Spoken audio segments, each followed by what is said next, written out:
Hello, and welcome to another episode of the Odd Lots podcast. I'm Joe Weisenthal. And I'm Tracy Alloway. Tracy, we recently did that episode down in Austin with Jigar Shah of the Department of Energy, and he said a bunch of interesting things about nuclear. I mean, we talked about a lot of stuff related to electrification, decarbonization, but I think both of us found the nuclear comments to be particularly interesting. Well, absolutely. So there were a couple things to pull out there. On the one hand, he sounded positive in the sense that maybe nuclear is getting more traction than it has previously. You have these new types of was it small modular reactors, SMRs, right, which he described as neither small nor modular.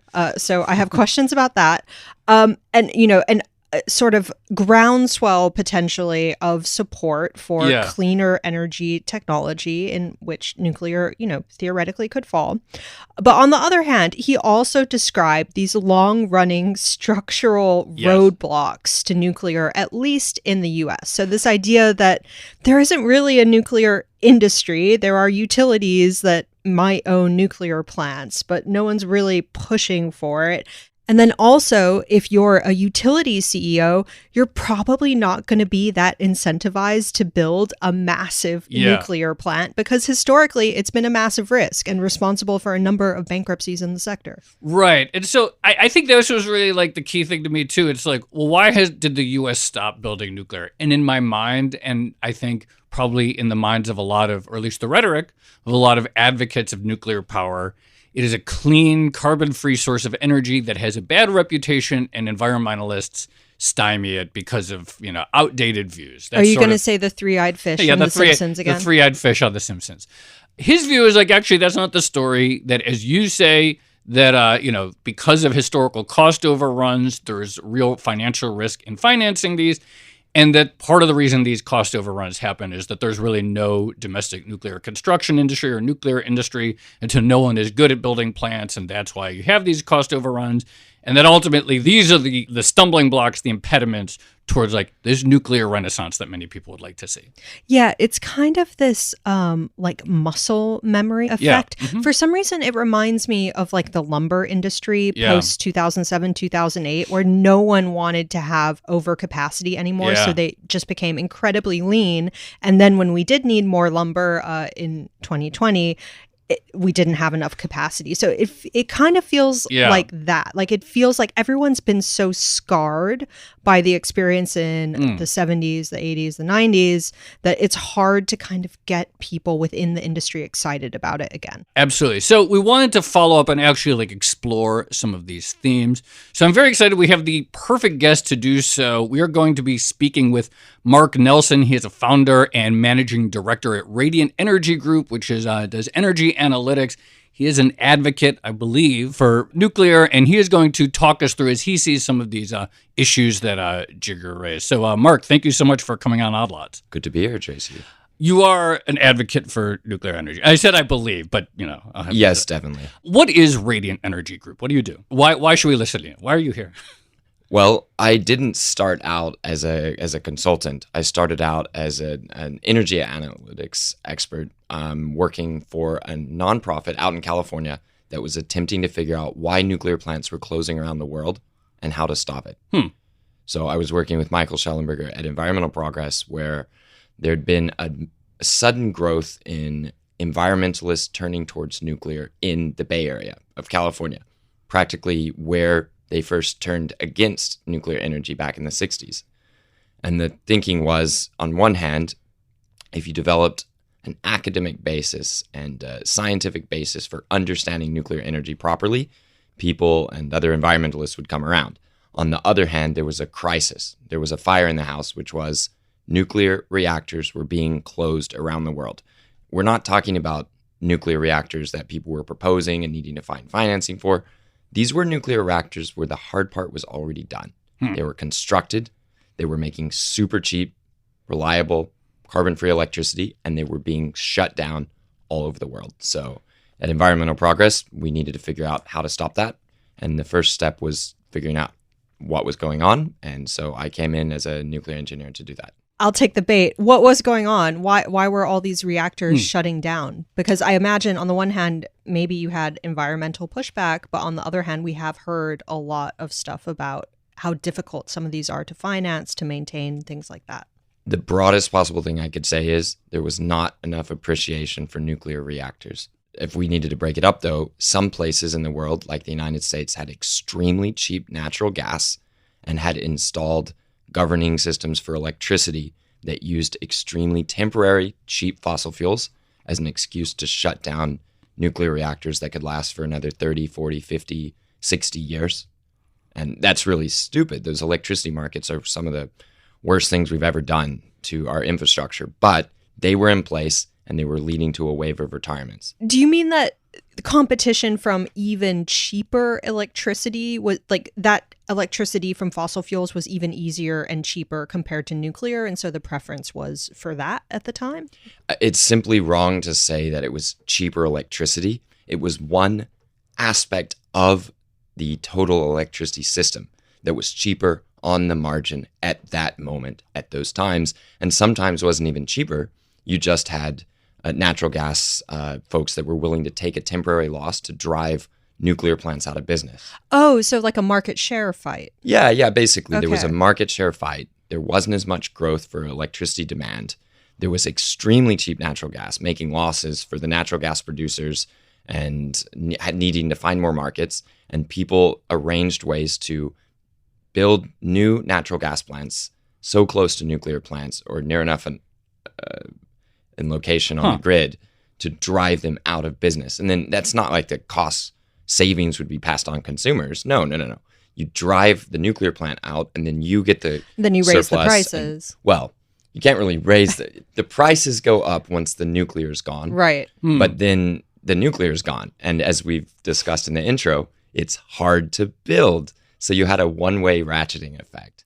I want to jump in very quickly to the hard to build, but just this dynamic, because the follow-up I was going to ask is like, you said like electricity markets have just been this damaging phenomenon. And I think generally like people like think like markets are good things and markets produce abundance and et cetera. What is it about electricity that in your view, either markets or at least markets as they're currently structured have this pernicious effect?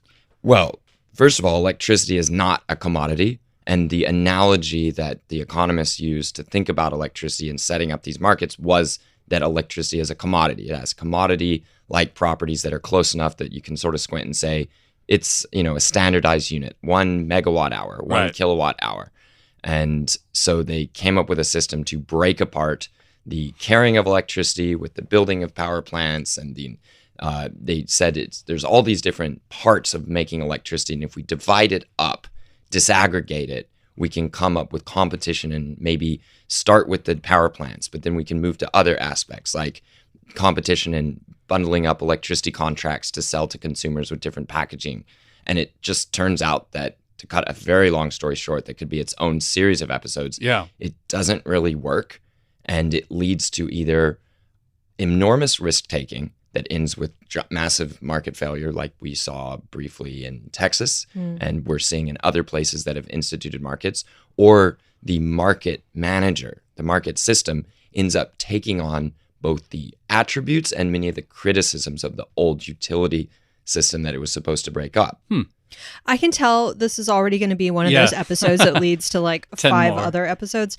But just going back to something you said, I think you mentioned nuclear is hard to build. And Jigar Shah might very politely disagree with you, because in our conversation with him, he was talking about how there is this perception that like, oh, it's so difficult to build these things. But actually, his point was, we've built them before, we've done it. A lot of our technology has been exported to other places in the world where they're building them. Is it that hard to build a nuclear plant? Yes. So I visit construction sites and nuclear plants around the world. I mean, this is something that I thought was going to be the main problem. We just don't know how to build nuclear plants. And sure enough, it is quite hard. Here's what I'd say about nuclear plants.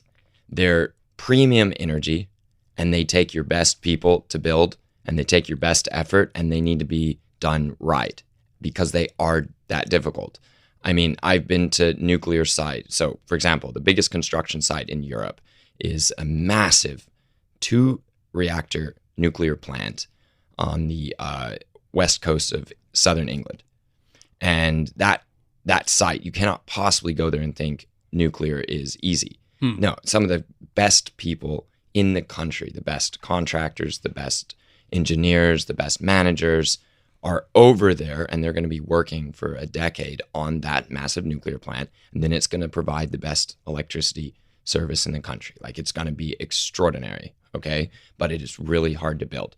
The argument maybe he was making was, well, compared to the immense factories that go into the supply chain for solar and wind, right? It's not that hard. But actually what we're seeing is, say, offshore wind is extremely hard too. Right. So is this a comparison question, or is this a contrast? It's funny you say that, but we got to do an offshore wind episode at some point too, because every article I read just looks like that industry on many levels is a total mess. But setting that aside, I wonder if maybe like the question of like hard or difficult, to your point, you know, like a semiconductor fab is clearly like a complicated, difficult thing. There are not many entities around the world that can build like, you know, a 7 nanometer, 5 nanometer semiconductor manufacturing facility. But some people are good at it, and some people become practiced at it. And so I guess the question is like, how much of the constraint in the US or in places where you would like to see nuclear expand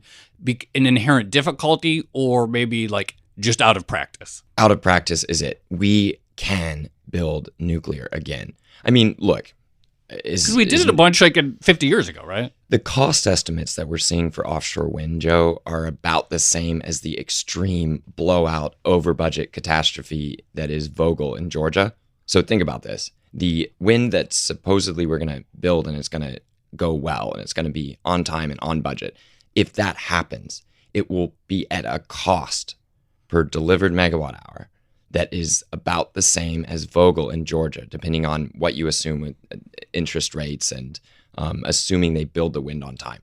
But Vogtle wasn't supposed to be that expensive, and it provides a constant electricity supply that makes the rest of the electricity system work even better, which is not quite the case for the offshore wind. So the offshore wind, even being expensive, even after you pay for it, is going to be part of a more expensive electricity service overall. So I guess the question I ask is, Vogtle was very hard to do. It continues to be difficult to finish. It will be extremely valuable. It will be valuable for 100 years or more. Should we not do it again because it was hard? I think we have to admit that nuclear is hard, but unlike many hard things, this is worth doing.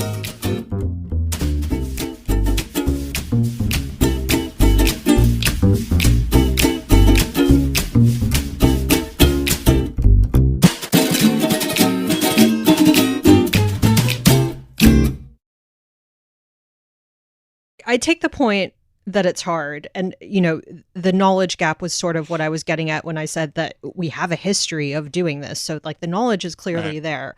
But talk to us like exactly what the impediments actually are. Like, what is it about building? It sounds funny when I say it. Building a massive nuclear power plant with dangerous radioactive material. What's so difficult about that? Why can't we all just do it in our backyards? No, I'm being facetious now. But like, what are the actual impediments to building these things? And why does there seem to be, you mentioned Vogtle, why does there seem to be so many cost overruns in these projects as well? In the 60s, 70s, and 80s, it's kind of astonishing that if you look at the interest rate charts back in the day, like, most of U.S. nuclear plants were built and completed at interest rates from 5 to 10% and above. So that's kind of astonishing. And they happened during a time when the environmental movement was getting immense elite support all over, and that popular media turned against nuclear energy also. So in a way, it's kind of astonishing we did that. Yeah. But so they overcame those hurdles in the 1970s. Yes. And they had to overcome the hurdles of the earliest plants that were built quickly and cheaply did not apparently make money for the builders. That's a problem if you're going to keep building. In other words, it had the offshore wind problem, where the projects seemed to be excellent from a sort of technological perspective or from an administrator's eye view, But if the people building them are burning through capital and not making profit in order to make these cheap things, that's not sustainable. Right. This is kind of the CEO point where like a bunch of CEOs have surveyed previous nuclear projects, seen that they've been massive like financial drains on finances, I guess, and then thought maybe not. But Tracy, that brings us to possibly the central paradox of this episode of Odd Lots, which is there is nothing more valuable in the energy world than an existing, already built nuclear plant of traditional design. So as an example of one that I heard recently, let's take Tennessee Valley Authority had one of the all-time messes on their hands with finished nuclear plants when their Browns Ferry plant had one of the most famous fires that we have to learn about in not just nuclear engineering school, but all engineers or many engineers I know learn about the Browns Ferry fire as an example of all sorts of things not to do. So this is 3 large reactors that are finally working well after decades of tinkering. And together, they make about, let's say, 5 to 6 million people's worth of electricity at $15 a megawatt hour. And they're going to be able to stay down near $15 to $20 a megawatt hour cost. That's the cost to TVA of generating electricity over the course of a year divided by the amount of power, right? Okay. $15 a megawatt hour. And they're going to be able to do that decade after decade after decade. At this point, it's not clear what would actually cause these reactors to shut down. And so you have this situation where can you survive as a CEO proposing building what after built is incomparable in what it can do for society in any kind of carbon constrained environment, or to heck with the carbon constraints, nothing beats this power plant, even without carbon having a price. I mean, the cheapest, most advanced, lowest cost coal plants on planet Earth would struggle to get near that cost. One of the things that I like talking about, one of the reasons that I think we've had good conversations with Jigger in the past is he understands the role of finance and incentives. I would say. Yeah, finance and incentives, and that just like we could talk about construction, we could talk about $15 megawatt hours for decade after decade after decade, but that we need to solve the financing problem. And as he sees it, a big issue is with new construction is that nuclear projects have been a major contributor to utility bankruptcies.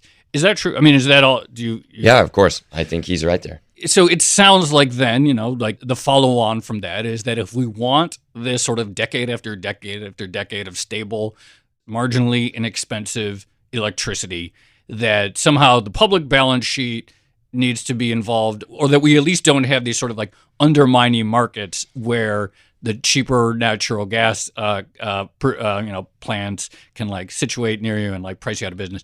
How do you see the financing constraint playing out? Well, let me dance overseas for just a second and say that we have an interesting comparison in countries that either, like China, are building a bunch of nuclear at a low cost, or like France, have decided they need to, but are doing it very expensively and are having a ton of struggles doing almost anything in nuclear. But in both cases, it's considered vital to state interest that nuclear be strong and effective. Now, it wasn't that way in France only a few years ago.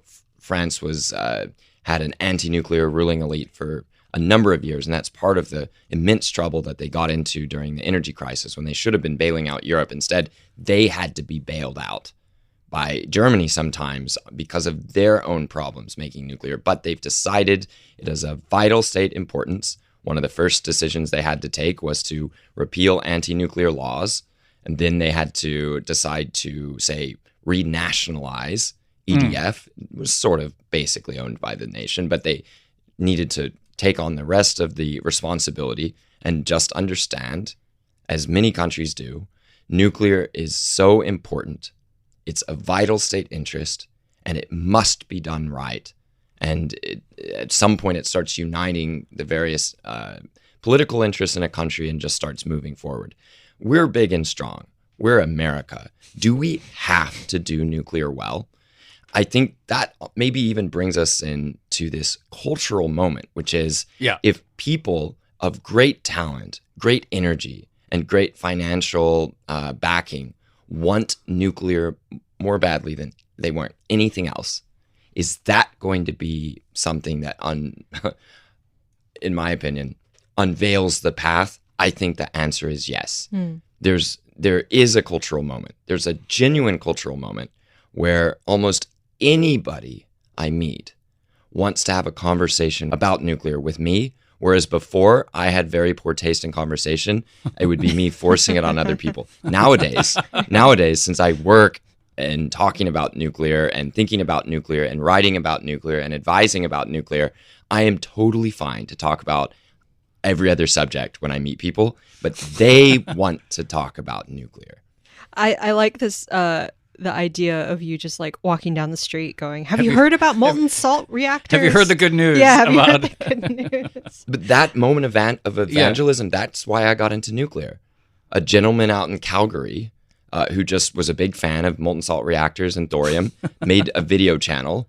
I was trying to figure out what to study in grad school. I wanted to do an engineering grad degree. I started in aerospace and mechanical engineering, and it was, space flight and big machines and stuff like that. And I just saw a few minutes of a video at exactly the right time in my life, and everything just clicked. It hadn't clicked when I'd worked at Los Alamos as an engineering intern. It hadn't clicked when I'd been to either the Chernobyl Memorial Museum in Kiev or the Hiroshima Peace Museum in Japan. I hadn't been scared of nuclear. I hadn't connected it to the future of the world. Let's put it that way. I'd had many opportunities to be involved with nuclear that I'd just missed or not noticed along the way. And when I saw a "Have you heard the good news?" video, like the guy shouting in the street, I saw that. Within a few minutes, I knew I was going to be involved in nuclear engineering or nuclear energy in some way for the rest of my life. Well, since we're talking about things that might be changing, I take the point from a cultural and political perspective, but can you talk also about the technology side? And we already mentioned the small modular reactors, which Jiggershaw says are neither small nor modular. So I would love to know exactly what they are and how they work, and whether or not they do, in fact, provide a possible solution to some of the obstacles we've been describing. For instance, the idea that CEOs of utility companies, having watched a bunch of bankruptcies, a bunch of cost overruns on these huge nuclear projects, maybe they don't want to do something massive, but maybe SMRs, these smaller reactors, are a sort of middle ground. Is it okay to make haters on this? Yeah, please. Episode? Yeah, go for it. Get controversial. Okay. Let your haters be your waiters at the table of success, is what our mayor says. So yes, go for it. Well, let's start it this way. I hate the word advanced. I detest the Gen 4 versus Gen 3. It's complete bullshit. Sorry, I don't know if I can say that on Odd Lots. Wait, advanced nuclear reactor? Is that what you mean? Yeah, I mean, like people use that to mean anything going forward, not stuff going backwards. What's advanced? It means we haven't done it. I mean, so the number of people I meet that know what the state is of things that we call advanced in this country that are actually deployed and working in other countries, people have so little knowledge. So for example, the Russians have several different lines of advanced programs already in production. They know how much they cost compared to the, quote, traditional reactors. They also play the Gen 3 game because they're selling to some of the same countries that the West would like to sell to. And they can build the traditional reactors quite well, reasonably on time, reasonably on budget, and they provide the financing. It's amazing, right? They can do that. But they also can do the so-called advanced, and at least the advanced lines that they have, that's not what their customers around the world are asking for. Turkey didn't ask for advanced. Egypt didn't want advanced. People just want the basic, like, well-functioning, reliable model. When they see the numbers, Tracy, from a company that can do it all, it just makes sense to do the ones that, if we hadn't invented, we would call it advanced today, right? Our reactors are extraordinary performers. How you wouldn't be able to know in advance that these things are going to last 80 years or 100 years, but they turn out to last 80 to 100 years. The utilities that built these nuclear plants in the US were hoping to get 75% uptime. They're getting 95% uptime out of their nuclear. That's part of our paradox. The performance is out of this world for existing nuclear. It's outlandish. But can we get there again? So the Russians have a sodium fast reactor program. Their sodium fast reactors are decent. Rumors from the Russians, just chat on the internet, says that it's about 20% more per kilowatt hour to produce electricity than their traditional ones. What's the advantage? Oh, well, I mean, they're still tinkering. They're going to try a few versions going forward over the next few decades if they don't have other issues. But it's okay. It's not bad. And by the way, guys, none of this means we won't have genuine engineering breakthroughs or development success with other types of reactors. But let me just summarize in this joke. What do you guys call a Gen 4 reactor we're building the first version of? A Gen 1? There we go. You stole my punchline, Tracy. Sorry. Oh, okay. I want to get back to like Vogel, some of the questions around the point of like, we don't have a construction industry. But just real quickly to sort of add on to Tracy's question, setting aside advanced, setting aside Gen 4, setting aside Gen 3, what is at least like the sort of dictionary definition of a small modular reactor? What's the idea here? Well, so there's fighting over how big small is. So okay. I love Jigger's line. I mean, I've used that for years. This small could mean almost anything. Did he steal it from you? I don't know what he listens to or doesn't listen to. I think that it's not that hard to come up with it. There's a template for that joke with the Holy Roman Empire, right? Oh yeah. And so you can find your way back to. They also that same joke about MMT. MMT. It's neither modern nor modern. It's all version or a theory. Yeah, whatever, something like that, or a theory. Okay, so the normal definition is small means anything smaller than, say, 300, 500, 600. There's a battle. It's typically whatever size your reactor is, you're in whatever the good term is. Whatever your reactor is that you're proposing, especially if you've never built it before, that's what makes it advanced and small or modular or whatever. Just to give you an example here. In the 90s, in Japan, one of these big reactors called an ABWR, Advanced Boiling Water Reactor. There's the A for advanced, right? So we've been using advanced for almost my entire life.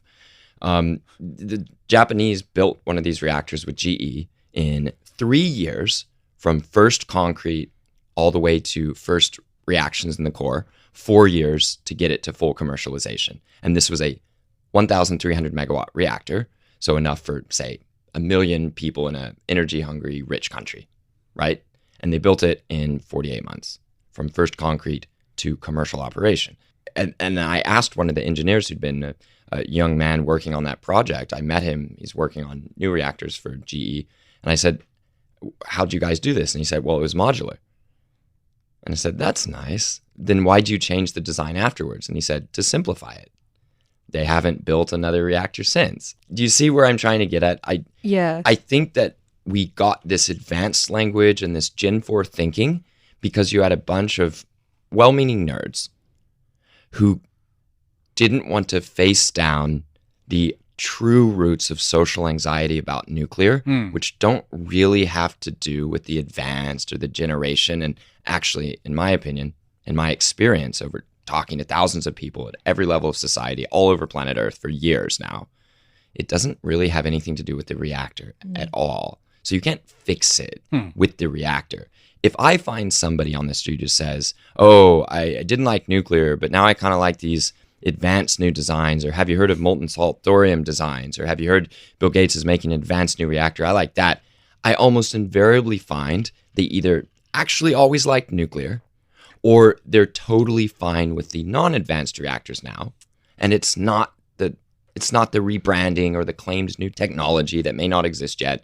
That's not it. It's that they either had a fundamental issue with nuclear and that got resolved, or they had no issue with nuclear all along and just want to sound like they're progressive and modern about it. I feel like there's a market opportunity, maybe for Elon Musk or someone like that, that's just like the boring, basic, reliable, cheap reactor company. We have at least one of the nuclear startups that's specifically trying to go in exactly that direction, both with engineering and marketing. Last Energy, Brett Kugelmas, a software engineer, sold a software company, asked advisors, what can I do to solve climate change? They said, young man, go nuclear. And so he started this sort of think tank in DC to try to understand why people didn't like nuclear and why the nuclear industry wasn't building. His direction was to come out with a zero frills, stripped down, small or even micro in some people's estimation, simple version of exactly what we're building today, like for our submarines or for the big reactors. It's the same standard type. I've been trying to avoid these technical words, but since I already talked about the advanced boiling water reactor, a PWR, pressurized water reactor, one of the early types that was developed and was so successful in its implementation, partly because of the strength and genius of the program director, Admiral Hyman Rickover, back in the late 40s and early 50s, but also just because it works really well as an engineering technology.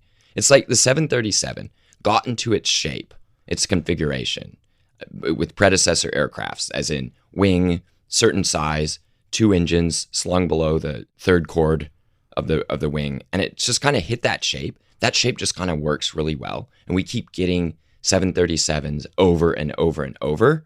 Well, that's kind of what it seems we got to with PWR in a time of extreme experimentation, where reactors around the world were going to every possible configuration, including a lot of the ones called advanced today. We made commercial versions of these back in the day, and it's just this type hit critical engineering and technological mass and just became standards.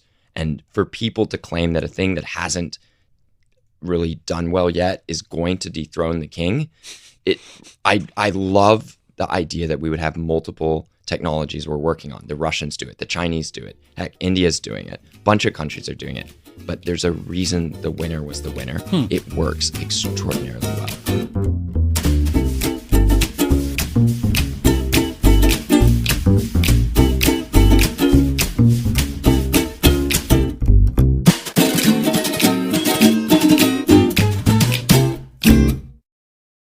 As Tracy mentioned, there's tons of follow-on episodes that all of this conversation is inspiring in my head. But before we wrap up, I want to go to sort of the other key point, which is this idea that like there's not a nuclear industry in the U.S. Or maybe the way that it sort of makes sense to me is like if you were a utility and you wanted to like add nuclear, who do you call? Is like who do you like? And this seems to be the issue. And who makes the decision to actually start a new project? Yeah, who makes the decision, and like who made Vogtle? Like who do you call? Like talk about that.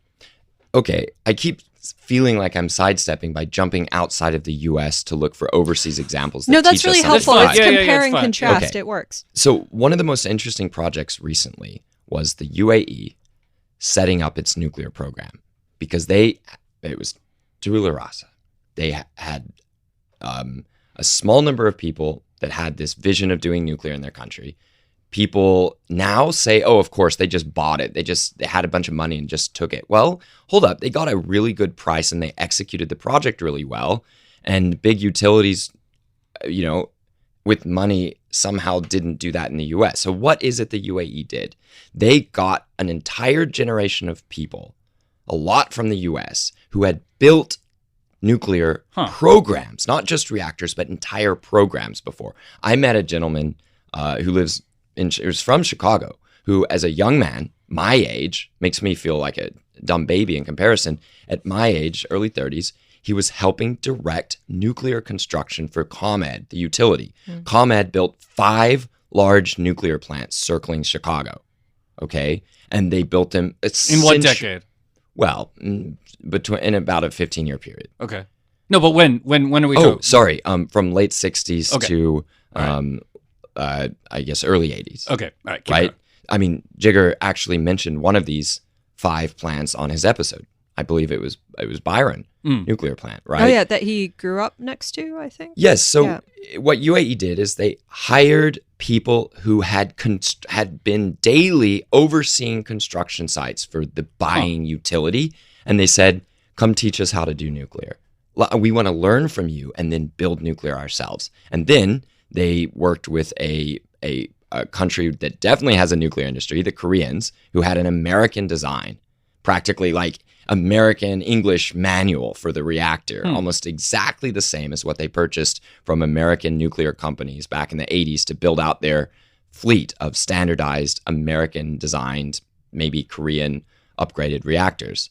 And so you can find, they're not dead yet, you can find the people who actually executed these construction programs in the 70s. And they would serve as extremely good advisors once you can recruit the young people motivated almost with a religious fervor to work in nuclear because they want to build nuclear. Wait, can I just ask? So some of the examples of countries that seem to be doing this relatively well, China, the UAE, Russia, even Korea to some extent, they have a history of like a very outsized role of government financing in this type of construction. So, like, are they actually good analogies for the U.S., where we still seem to be, Jigger and his $400 billion worth of loans at the DOE notwithstanding, where we still seem to be hesitant about publicly financing this type of project? So I feel that there's a bunch of ideological directions people are pulled into when they come to nuclear in terms of how to execute it. What I'm excited about is people from every possible ideological stripe except for, say, doomer degrowthers. Almost everyone else is coming to nuclear and seeing it in their own way. What's going to be the path for us to actually execute it? I think people keep commenting on the excellent DOE liftoff report. There's a reason why, because it's actually really good. And some of the ideas in that report do have a big role for government. And a number of the things in that report are actually happening. For example, it does seem likely that, say, for example, one of our big traditional large designs is going to be purchased and installed in other countries. That should hopefully keep the supply chain alive and keep the credibility of that design alive. In some way, we have most of the ingredients we need for reignition.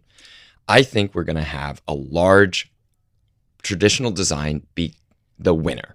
I think that design is going to be the winner after going, for example, at Vogtle, AP1000. Let's say AP1000, a big design, right? I think that has shown that once it actually gets built, it's extraordinary. China is returning to using that design when they could pick anything in the world to use their excellence in construction on. They keep electing to build that design in their own country. They don't owe us anything. They don't have to do it. They're choosing it because of its excellence once you know how to build it. And we will get some critical mass of government help, of private initiative, of talent coming in from all directions, of belief at the top of utilities that doing a big capital project right is still the way these big utilities outside of these electricity market regions increase their asset base. The continued outstanding performance of existing nuclear, and finally, a thing that could be its own 3, 4, 5 episode series, the lack of alternatives as the deep problems with anything but nuclear start to reveal themselves at nation scale. One small question, and I just want to sort of go back to the who builds it. Say, like, okay, it comes, there's the finance, let's say we solve the financing component. 1,000 people who listen to Odd Lots because of you, they're like, all right, I want to like devote my life to nuclear, get over all these issues, et cetera. The utility chiefs, sort of like outside of the market areas, like, yeah, we want this. I still want to get just clear, like, who builds it? Like, are they the big engineering companies? I can give you some names. For example, Sargent and Lundy is one of the elite. So that's because they have an office in Chicago, and I've gone in to see them, and they built the nuclear plants that power my home in Chicago, right? So Sargent and Lundy is an example of a firm that will take a nuclear plant design from, say, one of the nuclear designers. So they could take this AP1000 design of a power plant, and then they can oversee construction firms on site and make sure it's built to the specification that their specialist engineers and architects design, like the building that goes around the that shiny metal bits, shall we say. So that's an example of a firm involved in this. Got it. Bechtel is an example of a firm that's extremely famous, is the one you probably should have called in the beginning, but they were too expensive, so you call them in the end after the bankruptcies, right? So Bechtel is going to emerge from Vogtle in a pretty strong position to say, we know how to build AP1000s, for example. They may say, we can build anything. You can come to us with anything. But if you put together a winning design, a short list of people who can demonstrate that they know how to build it, there's an active supply chain. I think people are going to find that the shrinking down to get to SMR, it may be that once you've actually done the detailed costing of these SMRs, it will find that the shrinking down was not worth the loss in power in terms of the saved project effort. Does that make sense? No. I think there are going to be some grids around the world that will just have to pay the premium for these small reactors. But China has been able to build 300 megawatt or 100 megawatt reactors for a long time. They're trying again at making a 100 megawatt design that they're calling an SMR, but they don't seem to be planning many of these when they could, again, build anything. When China, who can build anything, chooses to build, they seem to be building the AP1000. I think we have to look at that and say there might be a reason for it. So I have just one more question, sort of summing all of this up. I came into the conversation thinking like, yes, attitudes towards nuclear are changing. And I kind of thought a big portion of that was on the technology side. So all these cool new things, maybe some stuff around the edges with like government support, the DOE loans program and things like that. Maybe it makes financing these things slightly more easier. But technology seemed to be the big factor to me. But you seem to be suggesting that actually we've had the most efficient technology for some time. It's just been ignored. But now people are sort of reverting back to it and looking at it with fresh eyes. I'll admit, I am working on a book on this, but as far as I can tell, at some point, humans were going to discover how to split the atom. At the point that we were modern enough to be human, at some point we were going to split the atom, and as far as we can tell so far, that's about as advanced as energy may get for quite some time. Even fusion is just a small difference. It's kind of the same levels of energy, the same amount of fuel. It's pretty much the same, just immensely difficult, right? So at some point, we're going to discover the ultimate energy. It happened to come in living memory. It led to an arms race that forever ended the idea that there was such a thing as absolute safety for anyone on Earth. So we had a long, multi-decade shared vision of the apocalypse that now, with the passage of that generation and the one after it, it's the vision of the apocalypse is breaking down. Some people don't think the world's going to really end. Some people think it's going to end in 10 years from climate change. Like the vision of how we die spreads from bioterror to climate change. It shares a crowded arena now, this nuclear holocaust. As that fear declines and we become nuclear natives, true nuclear natives as a species for the first generation or two now making decisions, now involved in finance, is the first native nuclear generation where we've always lived under the shadow of ICBMs. It wasn't something we had to adjust to. It was the constant of our lives. And honestly, the danger wasn't reduced at the end of the Cold War. I think that's now becoming more obvious, but it's not leading to a resurgence in nuclear fear. That was the fear that animated anti-nuclear energy, anti-nuclear waste. There's no real engineering argument for why nuclear energy is dangerous or nuclear waste is dangerous. That's has always been nonsense. Chernobyl was operated as a power plant for 14 years after one of the reactors blew up. It was only shut down so they could use the money given to them by the Germans to start up another reactor. I mean, it's a nature preserve, and we got to do revisionist Chernobyl. Yeah, okay. My point is that's the worst reactor disaster ever, and it's a crowded tourist site when the nation isn't at war. This is insane that this awful tragedy should become that. My point here is, though, nuclear energy is coming back because there's a secular decline in nuclear apocalypse fears. And as that gathers momentum and people find ways to express it through, nerding out about the technology or getting excited about the carbon benefits or whatever, it's because we're finally emerging as the first native nuclear global society. That's why. Mark Nelson of Radiant Energy, so great to have you on Odd Lots. Thanks. Hope to be back.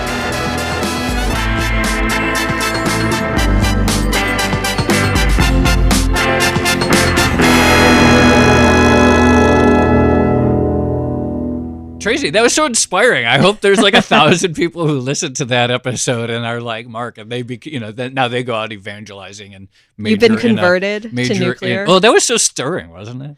I want a T-shirt that says "Molten salt reactors are so hot right now." Yeah, does that exist? No, but I'm gonna make one if it doesn't. I did think the point about the idea that we're kind of the first generation that has grown up with nuclear, and it's sort of normalized, and maybe some of the fears of the Cold War, nuclear missile attacks and stuff, are fading into the background. I thought that was interesting, but the thing I would add on to it is, it feels like anything becomes possible, especially in America, once it's couched in geostrategic or geopolitical interests. Yes. And so I remember this kind of came up with Jigar Shah as well, where he was talking about, well, you don't want Russian nuclear technology to proliferate in all these other countries. And then they become reliant on Russians for their cheap energy supply. Yeah. We want to export U.S. technology so we can have lots of, friends and allies. Yeah. It feels like that's also an important component of this. Absolutely. I thought it was really funny and interesting, this idea that like advanced is kind of a red herring. Even that really great DOE liftoff report is called The Pathway to Advanced Nuclear Commercial Liftoff. But to Mark's point that like if you look at, a country like China, which, seems pretty clearly to have construction and manufacturing and assembly prowess in all things these days. The fact that like, all right, here's a country that like is continuing to expand and install more nuclear, and they're just going with this sort of like the old traditional, like the 737 version of a plant is really striking. And so maybe it's really like it's more about the cultural things and financing, et cetera, rather than like some magic bullet to come up with a new way of designing them. Right. The basic, boring nuclear plant for the win. Although I do still have questions about the importance of technology in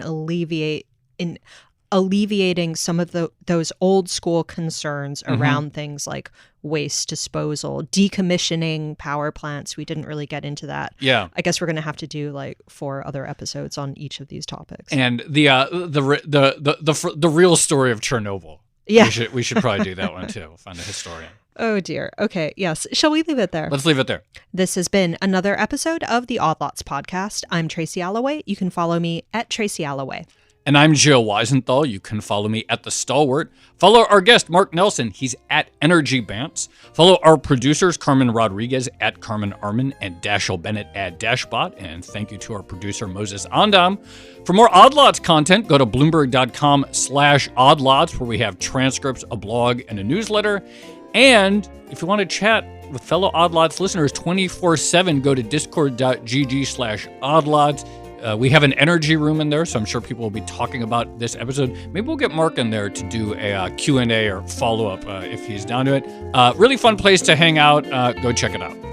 Yeah, that'd be fun. And if you enjoy Odd Lots, if you want us to do a episode on the revisionist history of Chernobyl, then please leave us a positive review on your favorite podcast platform. Thanks for listening.